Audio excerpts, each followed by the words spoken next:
በጅማ ቦንጋ ሀገረ ስብከት ውሹሽ ቀጠና ለሚገኙ ካቴኪስቶች ስልጠና ተሰጠ። በኢትዮጵያ ካቶሊካዊት ቤተክርስቲያን በጅማ ቦንጋ ሀገረ ስብከት ውሹሽ ቀጠና ለሚገኙ ካቴኪስቶች ስልጠና ተሰጠ።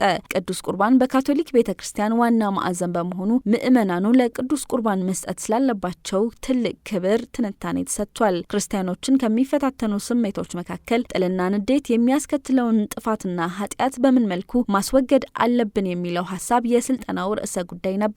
የንዴት ጉዳት በመንፈሳዊም ሆነ በማህበራዊ ኑሯችን የእያንዳንዳችንን ሕይወት የሚነካ ሰብአዊ ስሜት በመሆኑ በትዕግስትና በጸሎት መሻገር እንደሚያስፈልግ በስልጠናው ተገልጿል። ስልጠናው በጥሩ መንፈሳዊ አንድነትና በስርዓተ ቅዳሴ መርሃ ግብር የተካሄደ ሲሆን ለስልጠናው መሳካት ለተባበሩ ምዕመናን ምስጋና ቀርቧል። ለሁለት ተከታታይ ቀናት በተካሄደው በዚህ ስልጠና የቁምስናው ቆሞስ ክቡር አባ ታደለ ፒዮስ ስልጠናውን መርተውታል። መረጃው የጅማ ቦንጋ ሀገረ ስብከት ማህበራዊ ተግባቦት ገጽ ነው።